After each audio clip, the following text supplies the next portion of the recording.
Hi, I am Tanya, a growth marketer at Meritto. I welcome you all to this edition of Illuminate by Meritto.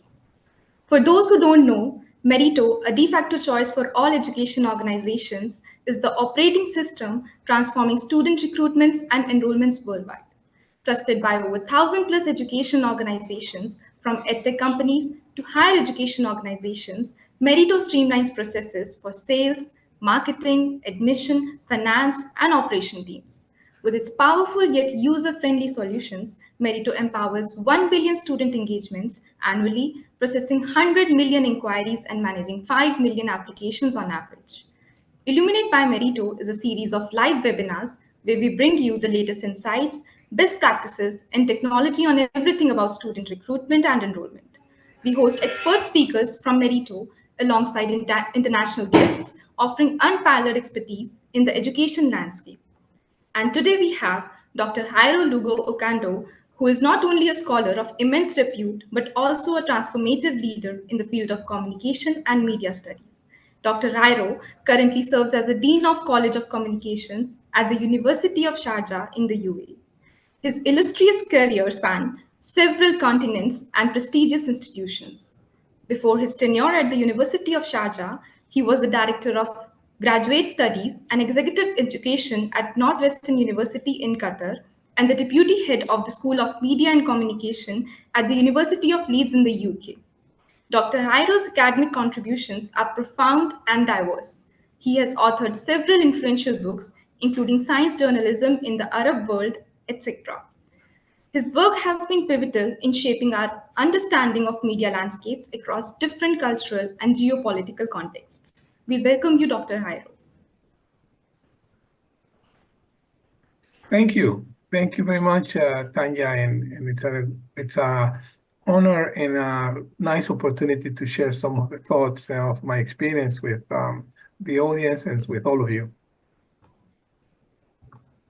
I'm sure Dr. Jairo has lots to share with us about the University of Sharjah and himself. But before that, let me give our audiences a brief introduction. The University of Sharjah is a prestigious academic institution located in the heart of UAE. Established in 1997, the university has quickly risen to the prominence due to its commitment to academic excellence, research innovation, and community engagement. University of Sharjah offers a wide range of undergraduate and postgraduate programs across various disciplines, attracting a diverse student body from around the globe. With state-of-the-art facilities, a highly qualified faculty, and strong industry connections, the University of Sharjah is dedicated to preparing its students to become leaders and innovators in their respective fields, contributing to the growth and development of UAE and beyond. And we also have Shabazz Siddiqui, who is the region head of UAE as well as Malaysia at Meritto. With more than 10 years of experience with 1,000 plus education organizations and heading the regions of UAE and Malaysia, he has helped them fuel their enrollment growths with Meritto's purpose-built solutions, a de facto choice for all education organizations. Hi, Shabazz, how are you doing? Hi, Tanya. Thank you so much for the lovely introduction. I'm doing great. Hope everyone is doing great. Hi, Dr. Jairo. Hope you are doing great as well. Thank you. Thank you. So moving forward, Dr. Jairo, I've heard the weather in the UAE is a lot like Indian summer, just a bit more luxurious with air conditioning everywhere, right? Yes. It's quite hot. It's quite hot. Gets very hot in the Middle East in general. And I think it'll get hotter over the next few years, but we survive. So speaking of hot topics, let's dive into the sizzle of international student recruitment strategies. Dr. Jairo, could you tell our audience more about the University of Sharjah and the College of Communication? I mean, what makes it unique? Also, we're curious to know what a typical day like for you as a dean. Could you walk us through it? Yes, thank you for the opportunity. I think the audience is going to be very interested in knowing about the strategies. I mean, obviously, we are not on the top 200 in the world, which is a main attractor when you look at the main rankings in the world, like QS ranking or Times Higher or Leiden, which is a new ranking that's taking is gaining a lot of track lately. A lot of countries, a lot of students across the world, they seek where to go and study. either you have a strong brand as a university, so you're AHO, Oxford, Harvard, Yale, Ivy League, or Russell Group in UK, or Sciences Po in Paris, or you have something that attracts the students to come to you. So one of the things that we are pursuing now is increasing the share of international students. We already have a great number, around 20% of our students come from other countries, but most of them either are already resident in the UAE, so they are from another country and live there and then come and study with us, or they come from the region. What we're trying to do is to attract students from beyond. This year, in September this year, we're starting a new master's in media entrepreneurship and digital innovation with the University of Barcelona. So the students get 2 titles, 2 diplomas, one from us and one from the University of Barcelona, which is valid in Europe. It follows the Bologna Convention, so it's applicable in all Europe. And the students study for 2 years, and during those 2 years, they create their own company. So while they're doing the master's, they create their own company. We don't even give them a student visa. We give them an entrepreneur visa from the start. So the degree itself studies during the weekends, and during the week, we expect them to create a company in Sharjah Media City, which is a free zone in Sharjah. So this shows that we don't have a strong brand, but we created something that is very appealing to international students. And that's part of the strategy. I mean, if you are on the top 200 universities in any of the 2 big rankings, QS ranking or Times High, well, your life is easy because students will come to you anyway. I mean, countries like China, Vietnam, even the UAE, they don't send their students, they don't give a scholarship to students. Their governments don't get scholarship unless the student goes to one of the top 200, unless it's a very specialized program. Let's say in Delhi, there's a program a program in software development, and they like that. So unless you have something, so the 2 main strategies: either you build a brand, a very strong brand, and you get yourself into the top 200 universities. You can bring a brand, or you can bring an option that really is not present in other places. And we are very lucky to be in the UAE because obviously it's a place that is very well known for its openness to entrepreneurship. It's very easy to do business. So a lot of, in a time that there's increasingly more limitations for students to go to Australia, to UK, to US, then students are looking for options in places like India, Pakistan, Thailand, Vietnam. The students say, okay, where do I go? I still want to go to a very good university, but I find it very difficult to get visa to go to the United States or to Australia or even now to the UK. And so where do I go? And this is what we're trying to build. We're trying to build something in between that is appealing, that is attractive for the students. And that's something that people need to keep in mind. I mean, I must say that I not only have experience in Sheffield, in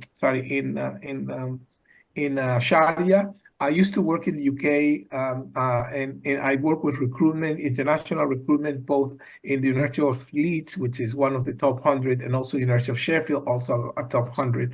And also in Northwestern in Qatar, where we had to recruit for the graduate study. So I'm very familiar with the strategies, the marketing, and the process for that. And that's what I'm trying to share today with you. That's quite fascinating. I myself feel like getting admitted to University of Sharjah sometime near in the future if I get the opportunity. Now for our audiences who are watching this live webinar on the recorded version of the session and are not in UAE, could you please share what the UAE education landscape is like? Is it all palm trees and sunshine, or is it more to it? I think one of the things that characterizes the UAE is diversity. They have gone from different models. Like different countries around the region have different approaches to higher education setting. I think the higher education settings landscape in the UAE reflects the country. One is very diverse, is very multicultural. So you have universities from all over the world operating in the UAE, from India, we have universities from the US. We just signed ourselves a big agreement with Tsinghua University from China. So we'll probably have some joint degrees with them in the future.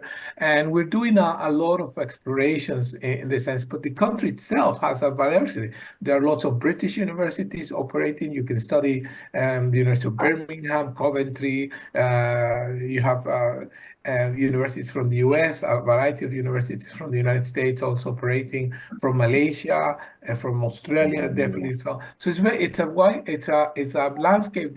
You still get, and your diploma doesn't say UE. Your diploma says University of Birmingham. So you are like studying in the UK, but done it in the UE, with the advantage that UE is a much more open place to stay and to create your own company, to have your own initiative. So if I was a student at this stage, as I lived in Britain and Europe for almost 25 years, and it's a very nice place to live, but it's very regulated. So setting a company in Britain is 10 times harder than setting a company in the UE. UE, it will take you 3 to 4 hours to create your own company, to get your visa. Now the visa time reduction is to a few days. So if you're a student and you do an MBA, let's say in UE, you can immediately go out and first, the job opportunities are higher.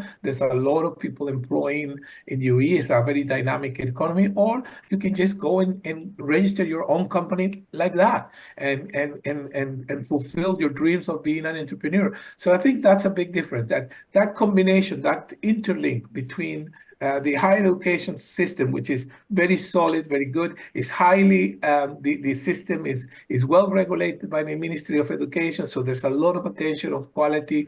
You find very good universities, very good teaching, very good research and provisions. So you get a really sound degree. And at the same time, you are in an environment in which you can be very creative and you can create things. It's very pro-entrepreneur. That's very easy to create companies. There's not a lot of bureaucracy, and whatever bureaucracy there is, it's very easy to address and to deal with very quickly.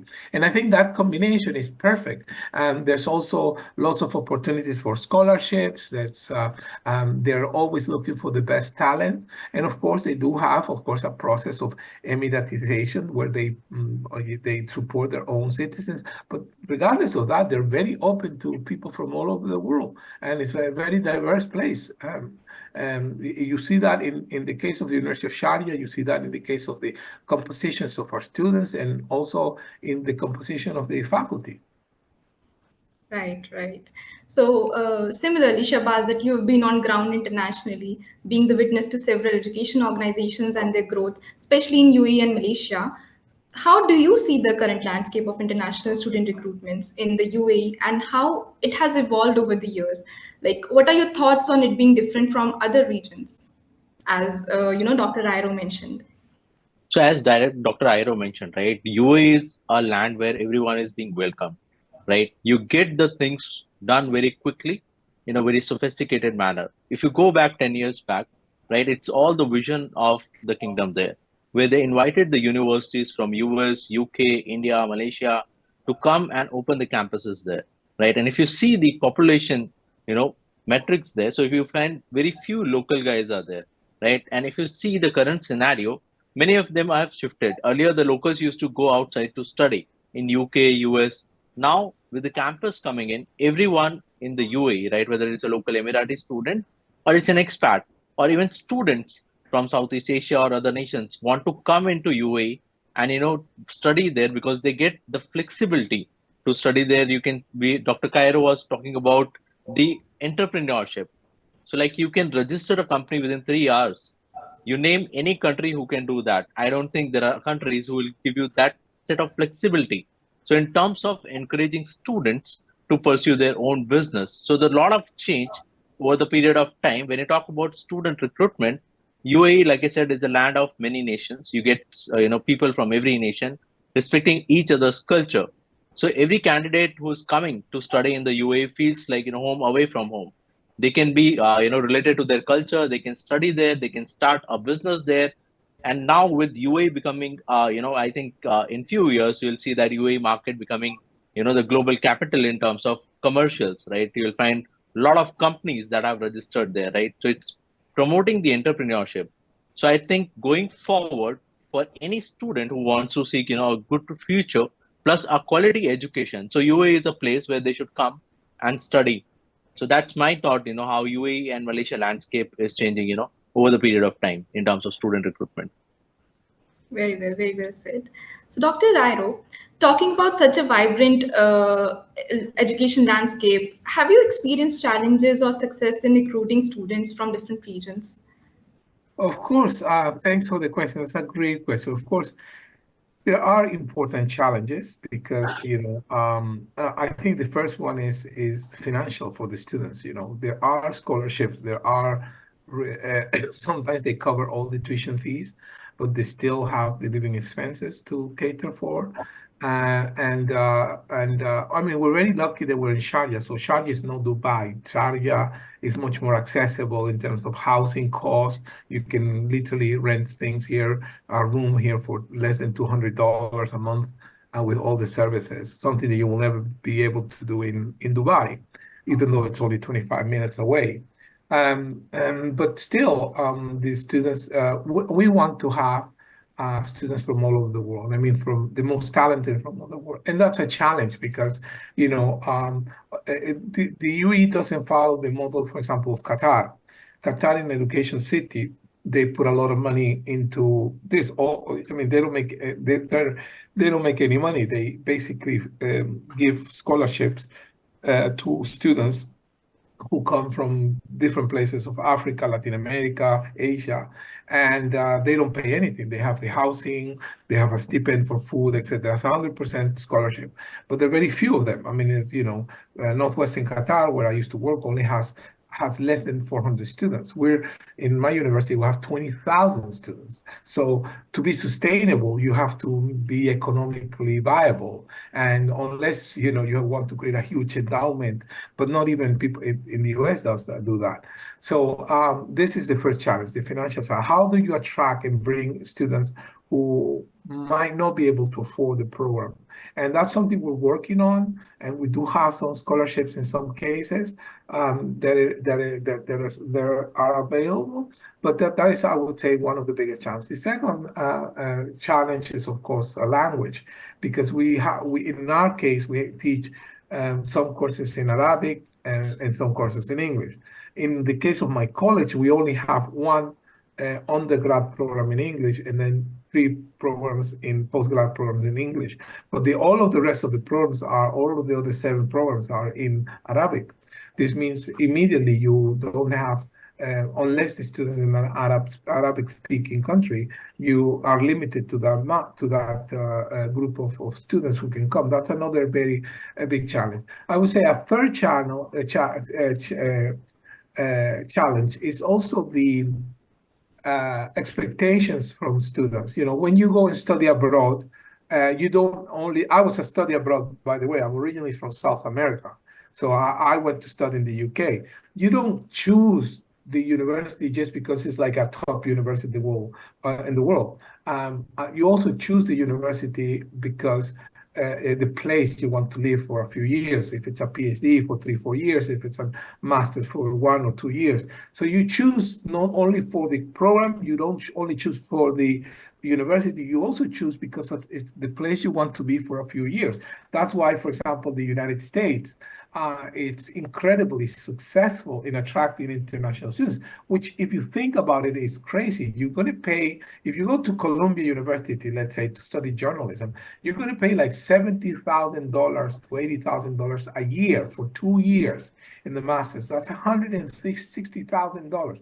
I mean, you could easily buy a house in your home country, huge, with swimming pool, and solve all your life just by that. So and these are students who go there with no scholarships. Their parents or themselves are paying this. Why did they go? Because you don't only go for the experience. I mean, don't get me wrong. I think education is the best investment you can make, and it definitely pays off. Statistically, you look at the numbers, people who go to university, to good university, in average during their lifetime, makes much more money than people who don't go. to university. I mean, that's undisputable, the fact. But what I'm saying is that the reasons that you go to university is also about the place. So people people from the Arab region might say, I don't want to stay in the Arab region. I want to go to France. I want to go to US. I want to go to. But I think students have to realize that there's a difference between going to, I said, Columbia in New York, and having a 2-year master's in New York, which is a great experience, don't get me wrong, or going to the University of, I don't know, South Milwaukee, or the College of Higher Education.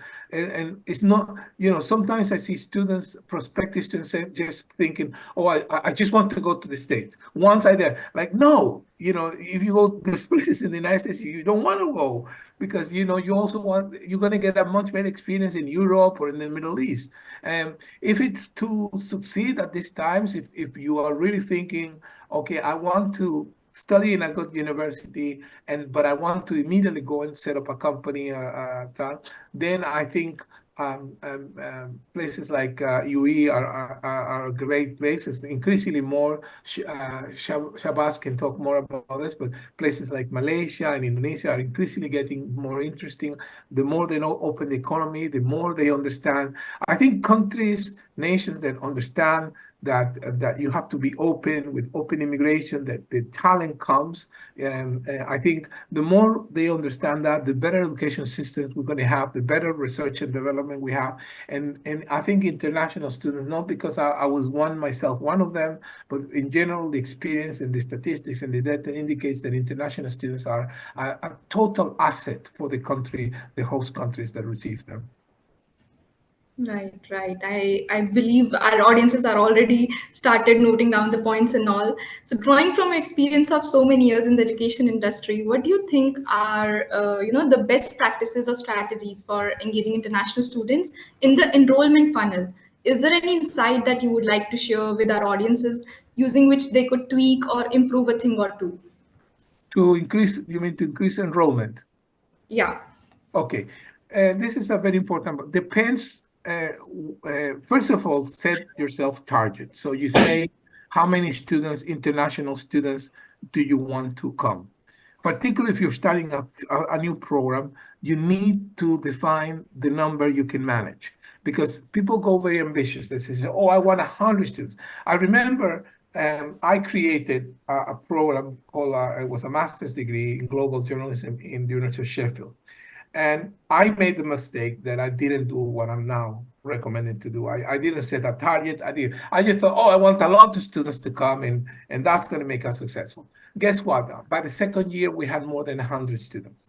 And we were doing a terrible service in providing service. This was University of Sheffield, because we didn't prepare ourselves to cater for the students. Bringing an international student is not only getting him or her to register or to sign up and to go to good classes. You can have all this, but if you don't have the provisions, if you don't have good housing, somebody to pick them up. Like I myself, I went to the University of Lancaster in the UK, and it was a wonderful experience. There was one person waiting for me, or waiting for a group of us in the airport in Manchester. They had a minibus. They took us to the train. They gave us leaflet preparation. I found my room ready. All the things that, because it's a big step for a student, 18, 20 years old, 25-year-old student, to come from like India or Pakistan or Thailand or Indonesia and say, oh God, you find a completely different setting. So the first thing I said, the first few years, make sure that you prepare a target and that you cater for that target. The grow is going to be slower, but more consolidated, more solid. Because remember, if one student that goes dissatisfied back home and says, what was your experience? Horrible, bye-bye, I never wanted to go there. And we had students like that. Then that student is going to stop 20 more students coming to you.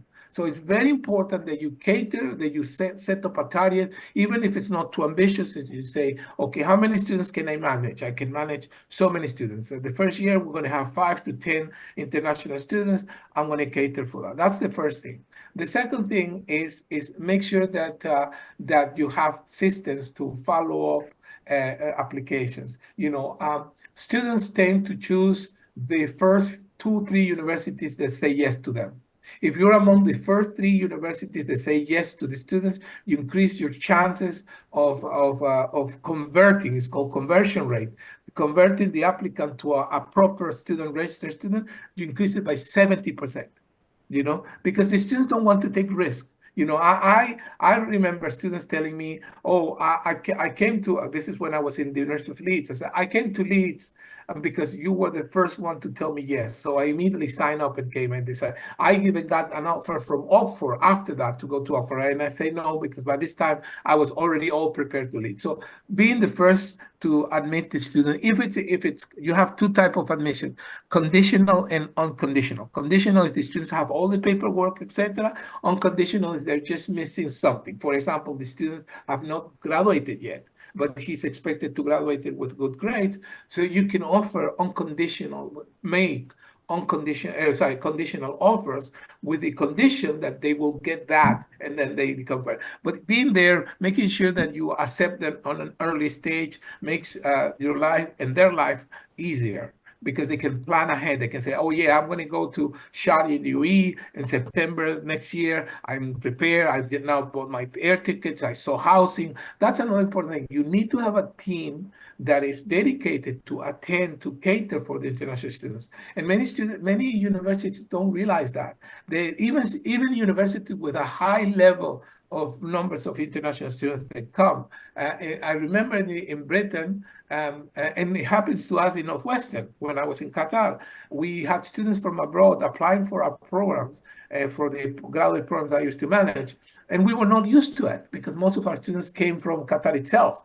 And we were not prepared. And then suddenly you have students who needs visa, who needs international insurance, who needs housing, who needs preparation to go places, who is also the first year they're very isolated, they don't know anybody, they feel homesick, and they want to return. So you have to have all this type of provisions, and people don't realize those things come with the recruitment. It's not only about bringing the students and making them pay, it's also about giving them a comprehensive support service that they can then stay and be happy with that.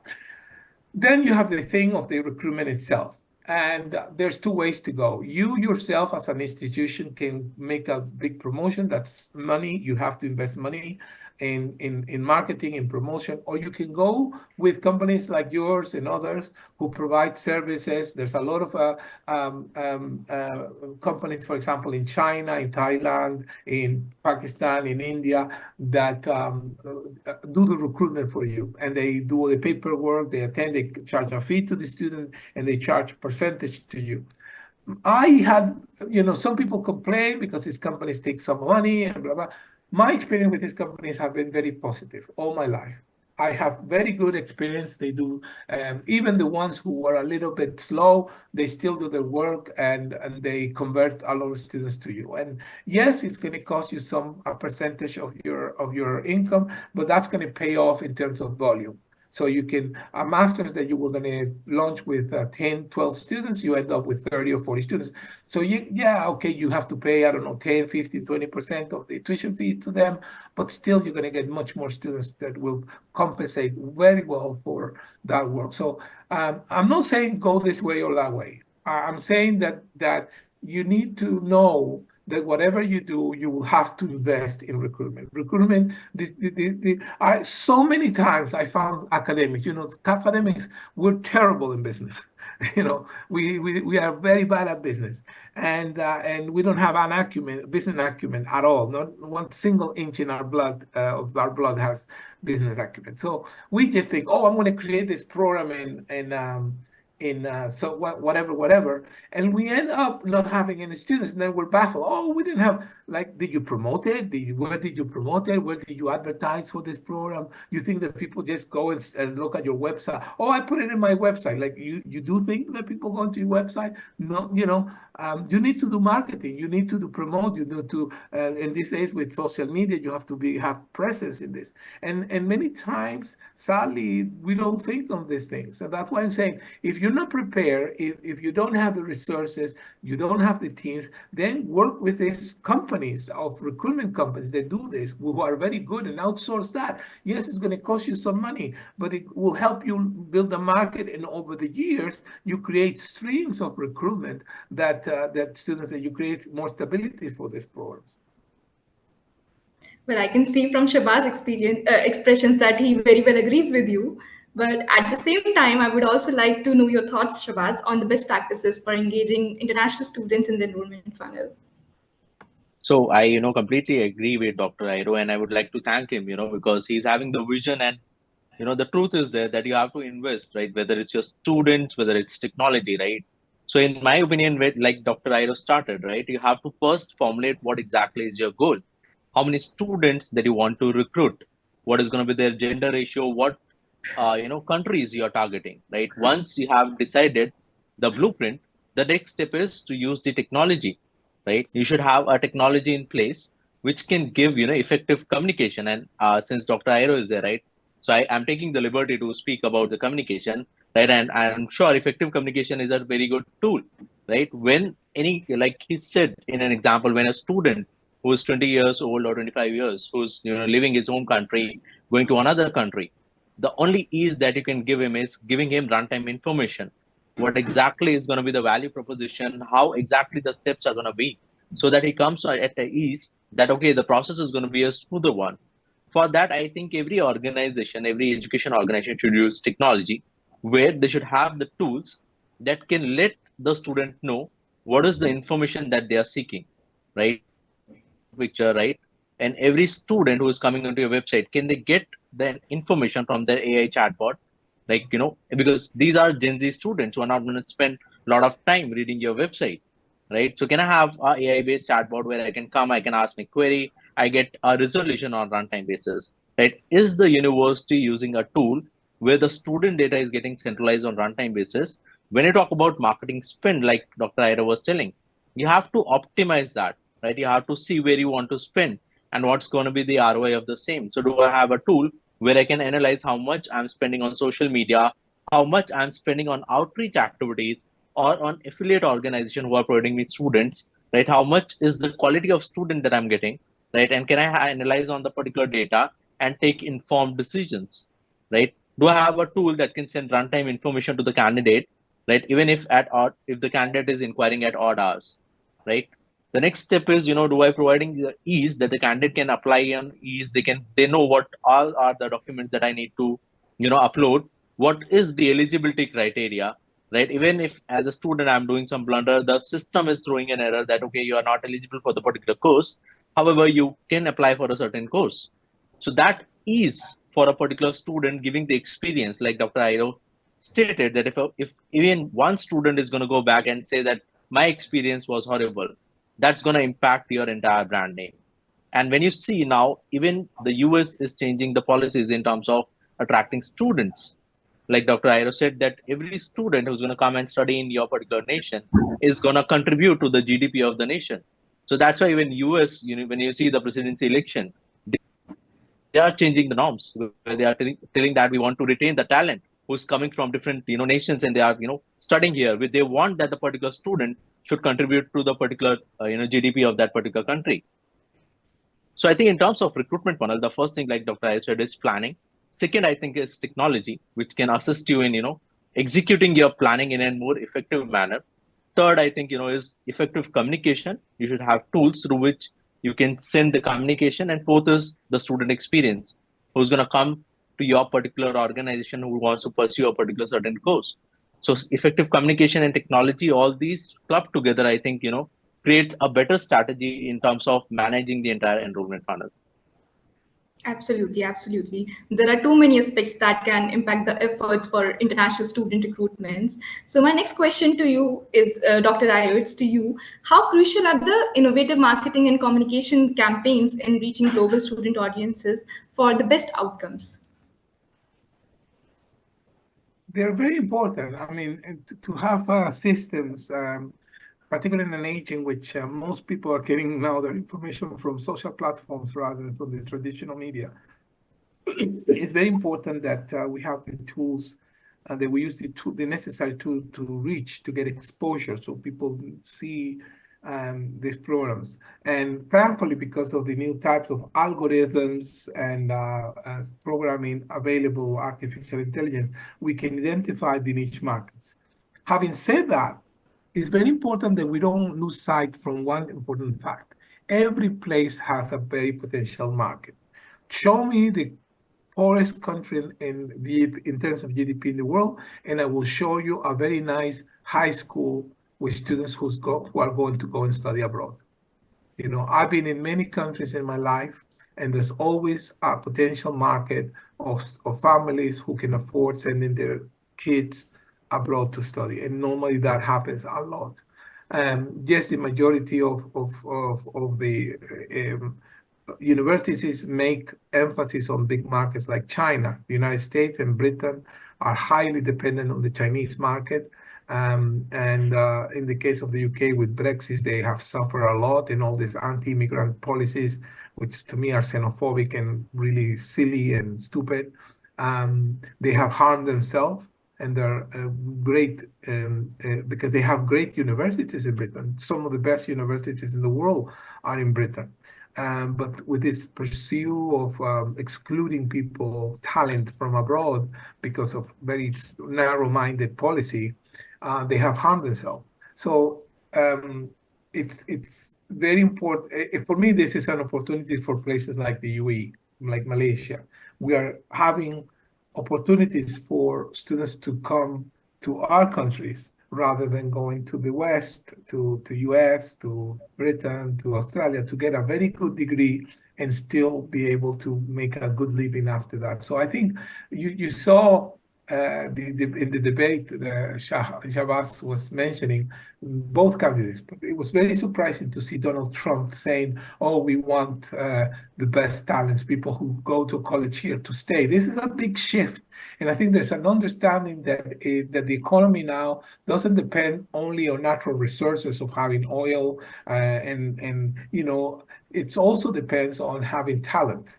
And the best way to recruit talent is to bring that talent to you to study in their country. They get adapted, they want them to stay in that country. And I think a lot of countries are starting to realize that now. I see, for example, Germany is opening a lot of opportunities, which you didn't see in the past. You see things in France happening with the Sciences Po in Paris, and you see that in many countries doing that. I think it's very important to have the tools to get exposure, to be able to be present in TikTok, in Instagram, in Facebook, in whatever, you know, Twitter, etc.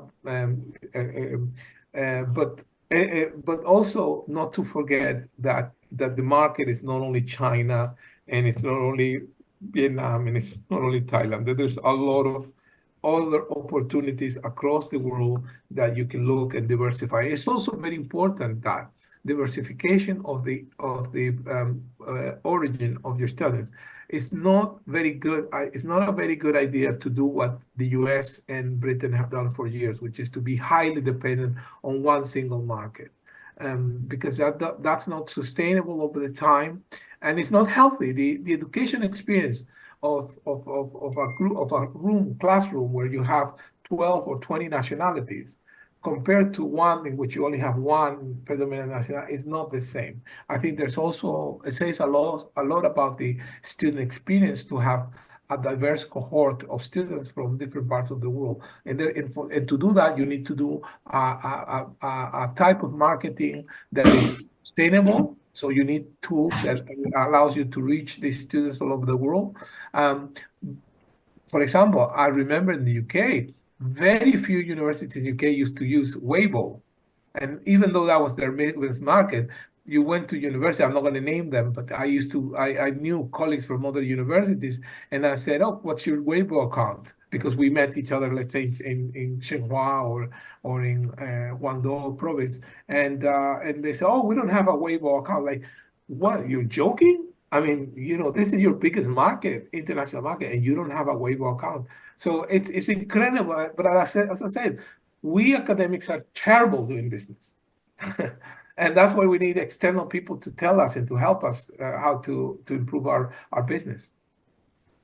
Absolutely agreed. So, while there are too many aspects that we've talked, as Shabazz mentioned, you mentioned, that can impact the outcome, the most critical one is what you communicate through the outreach campaigns. But at the same time, we have yet another all-time high aspect of technology, as Shabazz you were talking about. So, can you tell us more about what role does the existing as well as the upcoming technology trends play in scaling any university and boosting its global presence? Does it involve less sweating under the sun and more tapping on keyboards? Because it's very hot in India. So Tanya, would say that technology is, a really good thing for any organization to boost up their enrollment, right? Because you're not physically present in every nation, and you cannot be practically present in every nation.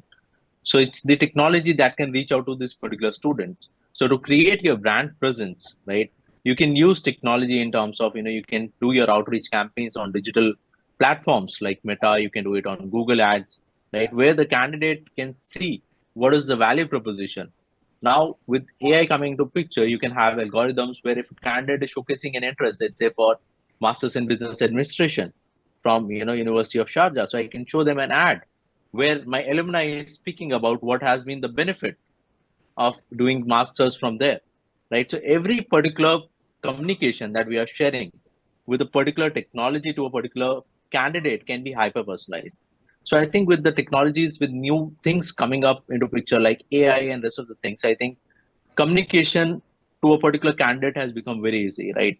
We three sitting in three different nations are doing this webinar, right, at the same time, and we are communicating with 100 of audience who have joined, who might be sitting in more than 20 countries. So the technology can always be used to communicate in an effective manner, right? And technology is a boon for any education organization in terms of recruiting a student.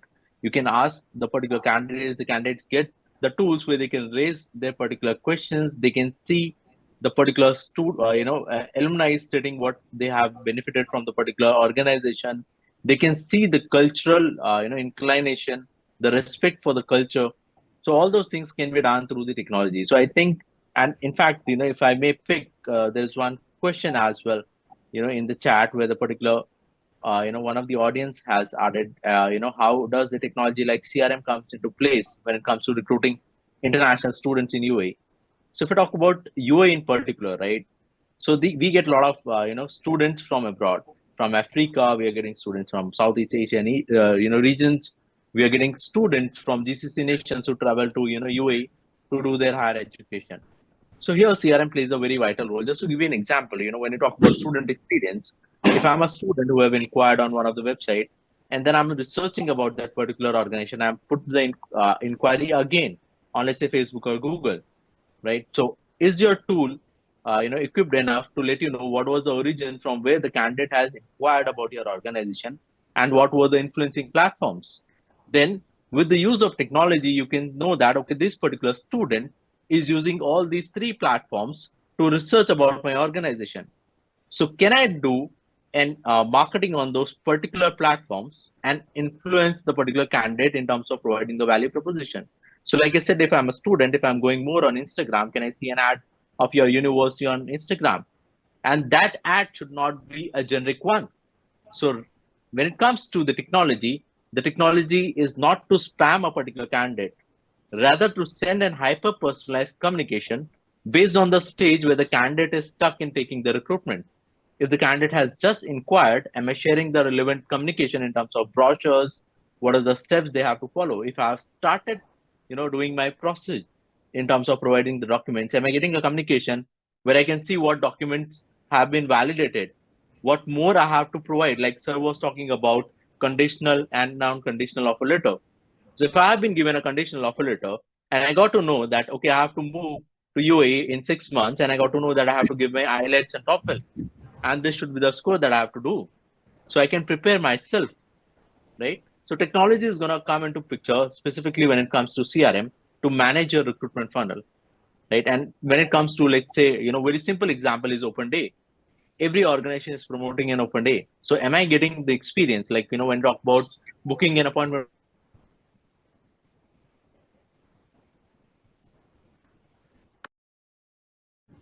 I think we've lost you, Shabazz. Maybe there's an internet connectivity issue. Are you back? Yes, I guess, right?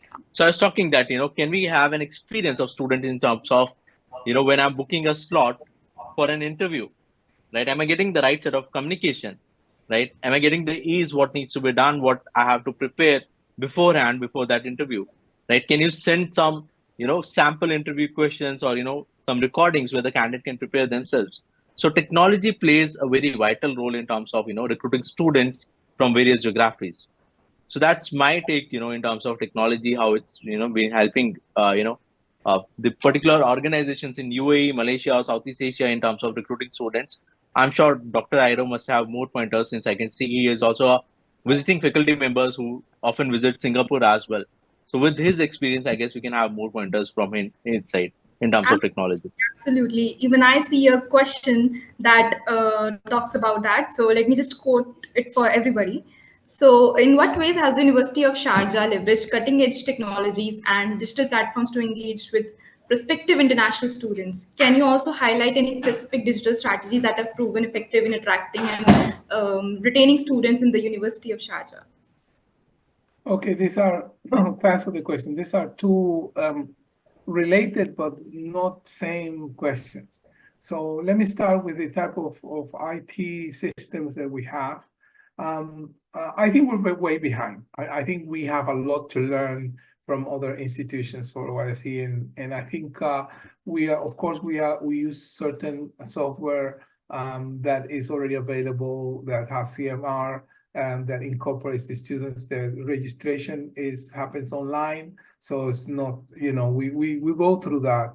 But I don't think there are systems, we should have a system that is connected all the way to the mobile phone of the student who applies, who sends out automatically as SMS, tells them to tell, and that reminds them automatically, you're missing your TOEFL or your IELTS results for your conditional. You have this day, that send them an email saying, oh, today's your birthday, happy birthday from the University of Sharjah. I think we have a lot to do more, because marketing is not only selling the product, it's also, as you know, a comprehensive approach to the potential candidate. And I mentioned earlier how a quick response is important, but it's also equally important to follow up with the candidate. How are you doing? Sometimes a personal phone call, but there must be a system that tells the recruitment team, oh, this person is having an issue, call him, not just send him an email or just chat with him. I know cost is important. I know that we can't afford, but today we have WhatsApp, we have and any of these candidates, they're going to pay a lot of money for their tuition fees. That means there's in terms of product service, it's very important that you give them, important that you cater for them in a way that they feel, oh, this student, they're going to look after me if I go there, and then I'm not just going to arrive in Dubai airport and be at 12 o'clock of the night, not even knowing how to take a taxi, or not with, particularly in the first few weeks, it's important that you have a system that not only contacts and communicates, but also caters. Public relations is not only about media, it's also about relations, the word public relations. So you need to have a marketing campaign that actually caters from the students from the moment from the start, making sure that they know about you, that you show in the radar, that you know that you exist at the program, to the moment they apply, to the moment they arrive. And that even after the students arrive, I would say 1-2 weeks into the program, the marketing team should apprise, how is your decision? Do you think you made the right decision? Can we help you with anything? Is everything okay? So, and only then, after the students 2-3 weeks into the program, should the marketing team release the students, let's call it like that. We don't do currently that. We're working on that. I'm being very honest here. We have a lot of road to cover, and I think that we still have a lot to learn. My team in the university is an incredibly hardworking team, but for us, we're a new university. We were only created, as you mentioned, in 1997. This is it's only 26 years compared to like 500 years from Oxford or St. Andrews. We are a very new university, and even newer in the idea of attracting international students. For us, it's a new business. My new master's with Barcelona is the second dual degree in the University of Sharjah in the history. So we don't have a lot of experience with that. We're learning very fast. We're making sure that we provide an excellent service to the incoming international students. But this is a webinar to talk about issues, and we have to be very clear. It's not only about the tools, the IT tools is only one part. The training of your team, having a good team that is aware that every student counts to the end, it's equally and perhaps more important than having the tools. Good universities have done good practices even before the time of social media, even at the time when you used to have to send a written letter of admission by post. I remember actually, when I went to study, my first abroad study was in Lancaster University, but I really wanted to go also to another university called Kent. And Kent had offered me a place, but the letter never arrived because it was lost in the post, because they contrary to Lancaster, they used DHL or FedEx Express, I can't remember. Kent used normal mail, thinking that the mail in Venezuela, in this case I'm from Venezuela, was as good as real mail, and that's not the case. So this is not a problem of technology. This is a problem of human ability and common sense, and making sure that you have a dedicated team of people that really caters, that really focuses on attending the prospective students, that understand that every student counts, that every single count, not only because the person itself is a potential student who's going to stay with you 2 or 4 years if they do a master's or a PhD, but also because if their experience is good, you can bet they're going to tell 10 more people back in their home country how good experience they had going to that university. So I think that's another very important thing to realize, that the technology is key and important, but it's equally or even more important to have a team that is well trained, very motivated, well remunerated, well supported, that has a long-term commitment with your institution, that they're going to make a big difference in terms of your recruitment. Agreed. That was quite insightful. So, we all know that there are many departments within a university, each contributing uniquely to the student experiences. And Dr. Iro, you being a dean, as you must know the ins and outs like no other. So, in your view, how important is collaboration between different university departments in enhancing the international student experiences? Could you provide some examples of successful collaborative efforts that you have positively impacted student recruitment and retention for your university? Yes, I think the collaboration between the different departments that deal with international students is absolutely key. For example, in our case, we have an immigration team, which is very hardworking, but they didn't really deal with international students. They didn't understand the thing about international students a lot, and we went to them for a ceremony. This is like 3 years ago, and we went through different meetings with them. We trained them, and we found that this was very productive because they understood that an international student was different. That is not somebody who is like when you bring a new faculty member from whatever other country, let's say US, etc. They're gonna find a way around. They're gonna call and complain if something goes wrong. But if you have a student from India who's just coming to us, from let's say Mumbai, even this student has 20 years old, 24, 25 years. They already knew that they're not used to like, who do I call? I'm going to open the door to see I'm going to knock hard. They're going to stay there. And if there's a problem, the problem is only going to get worse.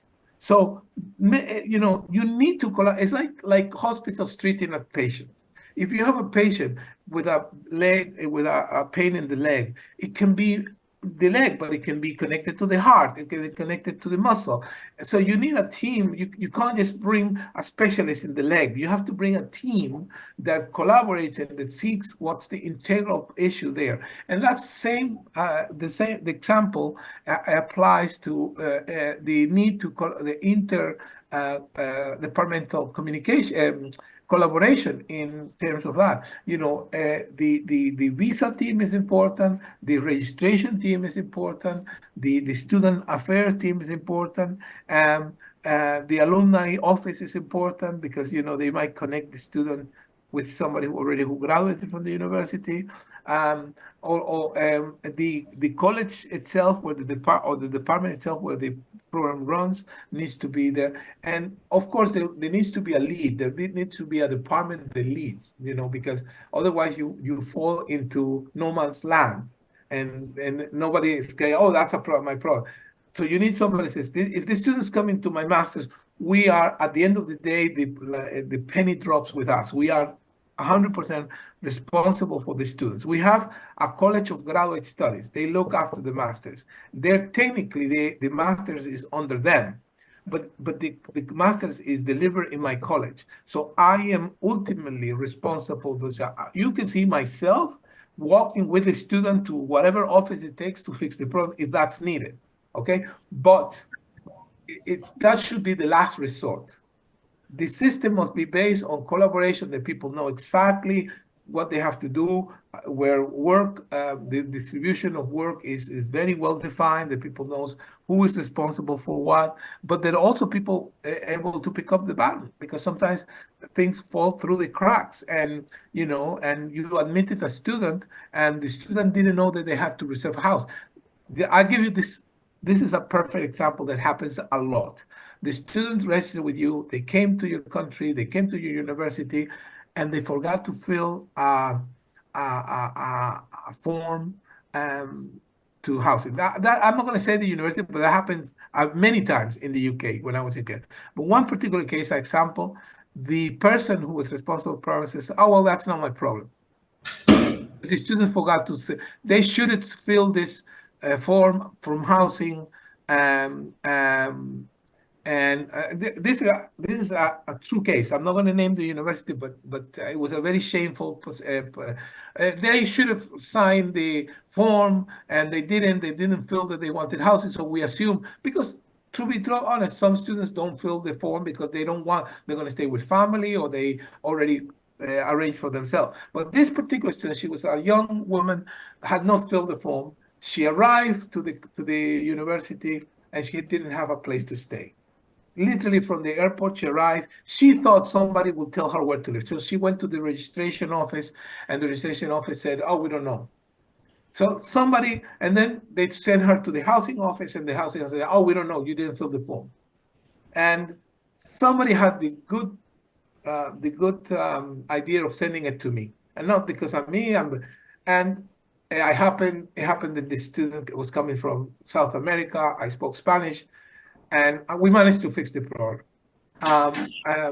But you know, at some point I had to say to the person in the housing, like, are you going to leave this girl to this young lady, this young woman to sleep in the street in the rain? You know, that's what, if it was your daughter, do you want somebody treating her like that? So empathy, humanity is also necessary in these things. And the people are aware. You're there to solve whatever problem it is, even if it doesn't fall into your responsibility, to go out of your way. I'm saying this bad example, but most of the time, 90% of the time, I found people who really went out of their way to help the students. But what I'm saying, the intercollaboration means not only that you have well-defined responsibility, but also means that you take a case, even if it's not yours, to help the students. Because your own salary depends on increasing those numbers of students. So you should have feelings of responsibility, even if it doesn't fall into your realm. Yes, the student messed up. So what? Let's just move on. Let's just fix the problem. So I think the philosophy is not only about a collaboration between the department, which is extremely important, but also about everybody assuming the same responsibility that says, no matter what it is, we collectively are going to solve any issue that comes with the student. That's a very important part of the philosophy that needs to prevail in the higher education institution. Absolutely. I myself was just completed my postgrad. I myself have faced such issues one of the other time, and I can very well relate to what you had to share right now. So Shibaz, what is your opinion on this? And if you could just list down 2 to 3, best ways to attract and engage students for the audiences, that would be great. Sure. So picking from what Dr. Airo said, it's very much important that collaboration between the departments is the key to success, right? So when you talk about recruitment, I have different departments. It starts with my marketing team, my counseling team, my operations team, my finance team, and most important, the students and the management, right? So it's very much important that even if we are using a technology, the first thing that we have to ensure, when I have to give you in bullet pointers, is that all these departments are interacting with each other, right? That means the student should know who has communicated what and what is the next step that they have to do, right? So for example, if they have received a communication from marketing, the counseling should know what set of communication has been received by the particular student so that they can nurture the student from that particular point. Similarly, for the operations team, it's important to know what has been the feedback of the counselor, whether the student needs to be given a conditional offer letter or non-conditional offer letter. And based on that, the operations team can guide the particular student, right? If the particular candidate has made the payment, the finance and the counselors should get notified on runtime basis. Like Dr. Airo was also telling that if a student is facing some set of challenge, can technology tell me that this student is trying to get enrolled in your organization and is stuck in this particular process, right? And needs help. So if I get a runtime notification as a counselor, right, and my intent is there to assist, right, like Sir was telling that humanity and the intent should be there to help the particular candidate. So if my intent is there and the technology is letting me know that the candidate is stuck in this process, then probably I can connect with the candidate on runtime basis, right? There is no replacement of human, so I can probably give a call. Hey, Shabazz, I just got to know that you are stuck in this particular process. So let me come on a screen sharing session and help you with the particular thing, right? So even if for the smallest of the process or smallest of the roadblock, if you're having the technology that is guiding you, how you can assist a particular student in creating a better experience, that will create a better brand impact. Your brand will automatically become bigger. Like Sir was telling that if even if you're catering to one candidate in a very fruitful manner and giving a good experience, right? As a long term, the brand will build automatically. You don't need to even use the marketing tools then to attract the students. The students would like to come to your organization and seek the counseling, seek the guidance, and go ahead with their career.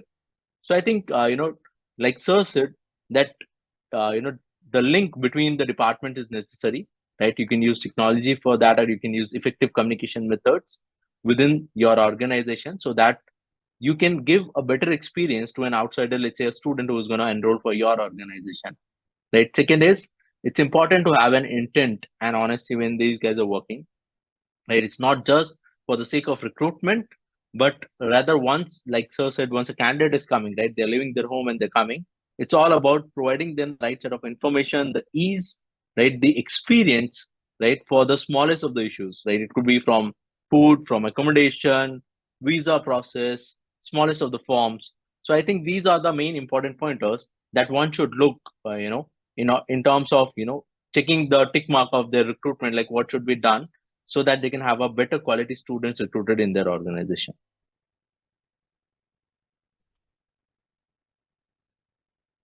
Tanya, I guess you are on mute.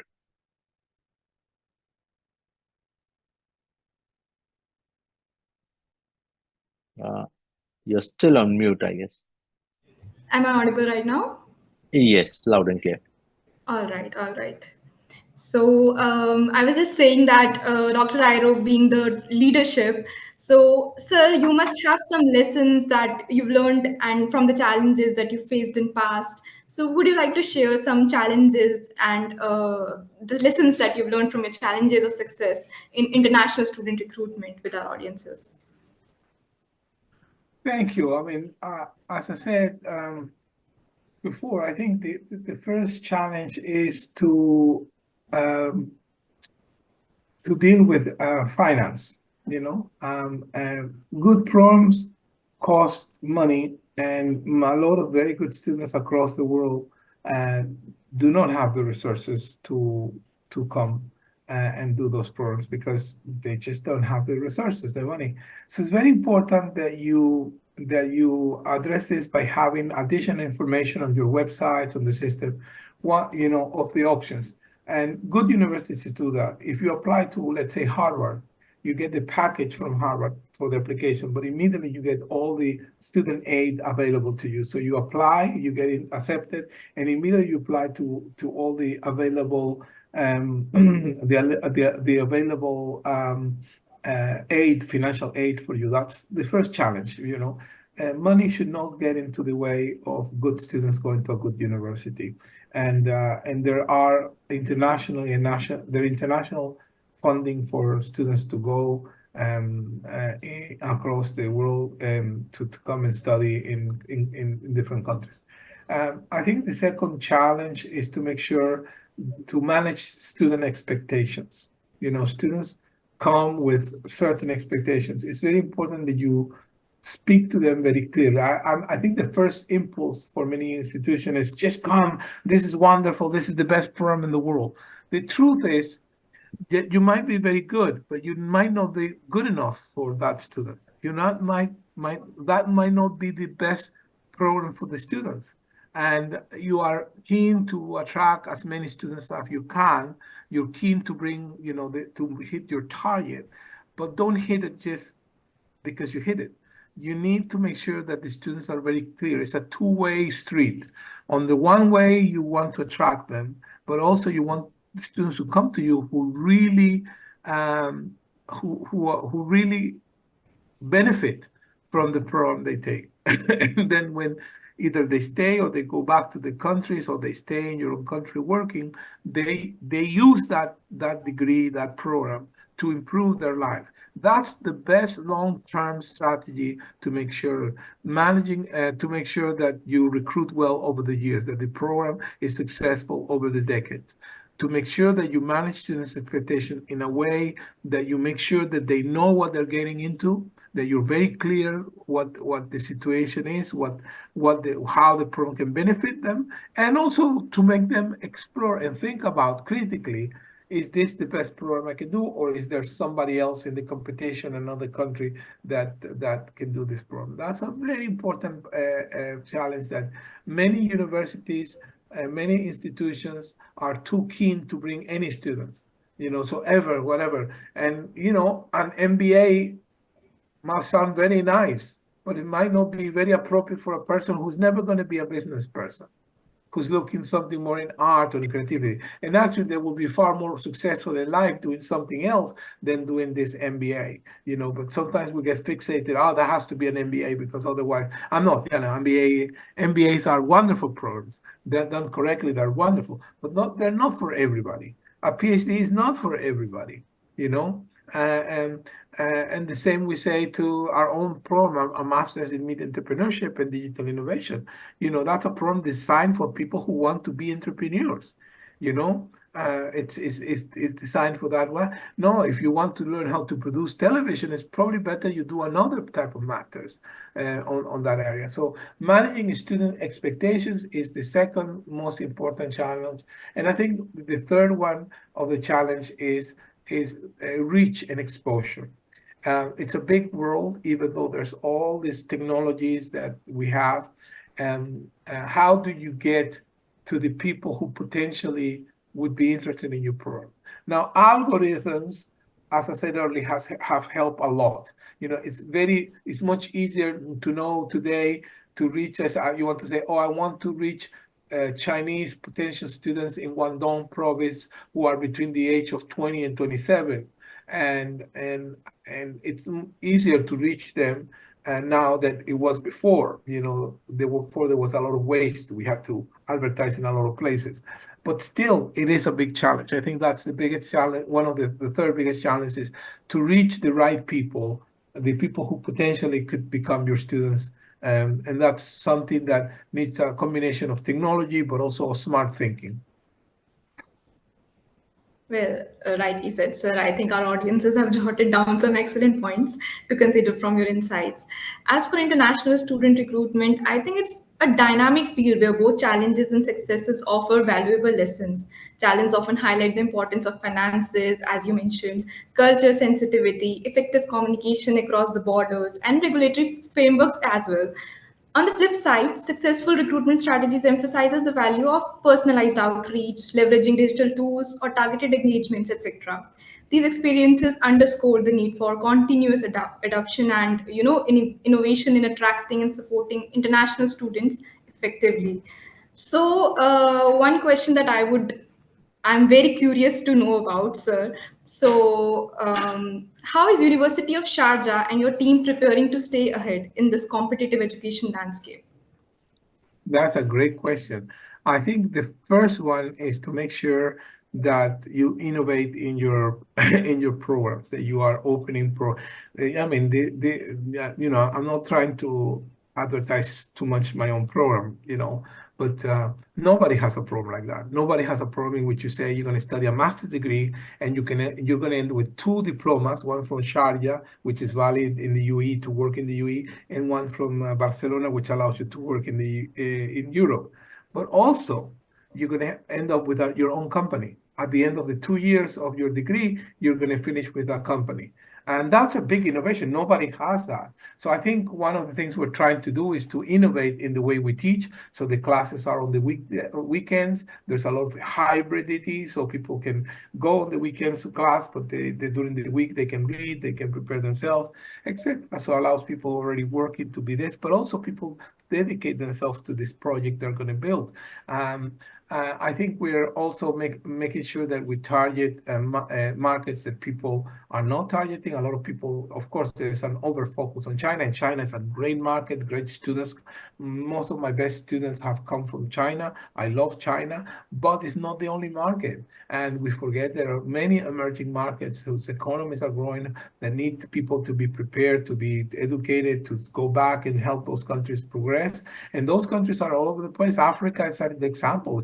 African economies are growing. They're very opening. There's lots of places there to go, and same I would say with South America and many places in Asia. Philippines, for example, is a growing market, but particularly in the UAE where we have a big Filipino diaspora. India is increasingly, not only for the sheer numbers, but because it's becoming a much more complex economy, one that is more demanding of people with high talent. You have wonderful institutions, higher education institution in India, but still, you look at that. So innovation comes in is the key word. The key word. If you want to come on the top of the game, you have to innovate.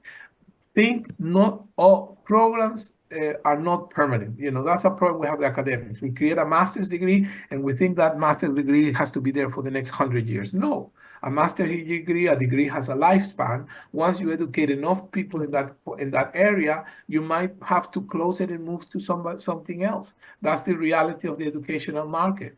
And do I want my master's to survive 20 years, of course, or 30 or 50 years?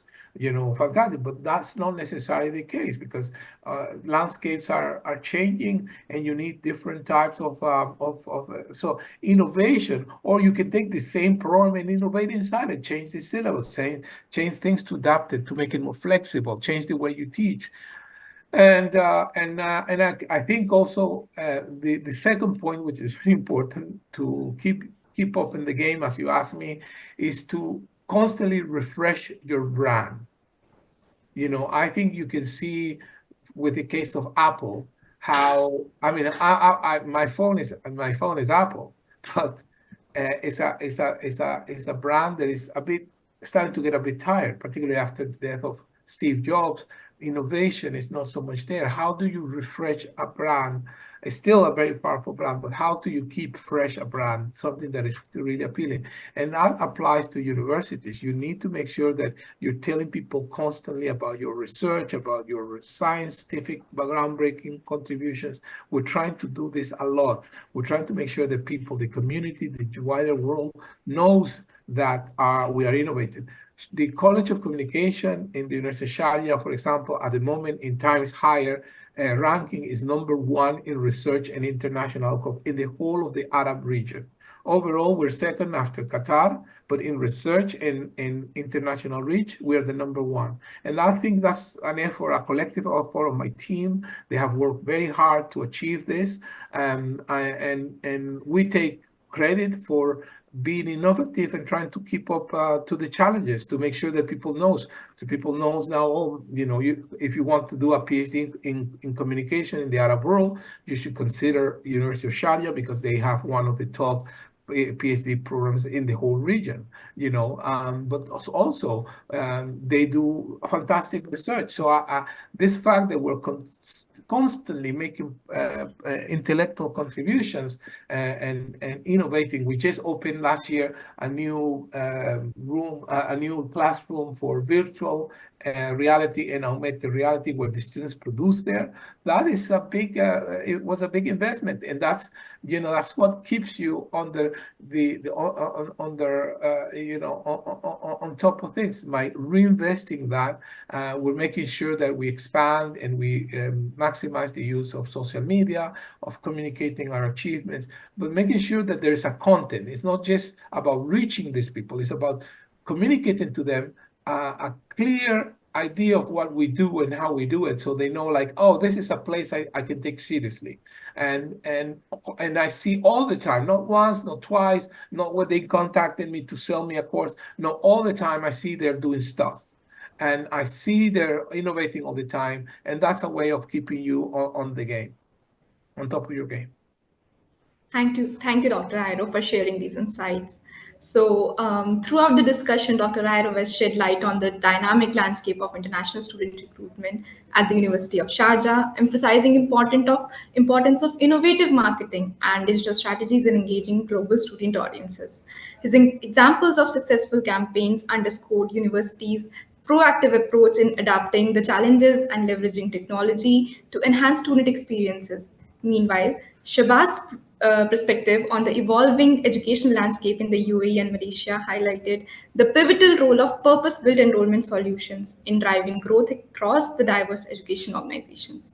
As we look ahead, embracing these innovative strategies and technologies will undoubtedly shape the future of education organizations, ensuring that universities like University of Sharjah remain at the forefront of global student recruitment and engagement. And as our conversation draws to a close, I appreciate the valuable insights shared by our expert speakers. While our discussion has been insightful and engaging, I understand the importance of respecting their time. Let's conclude our webinar here, reflecting on enriching perspectives exchanged.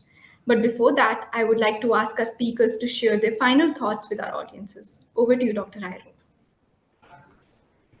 Thank you. Well, first of all, remember, I will say to our audience, to the people who are attending this, remember that your recruitment is as good as the product that you offer.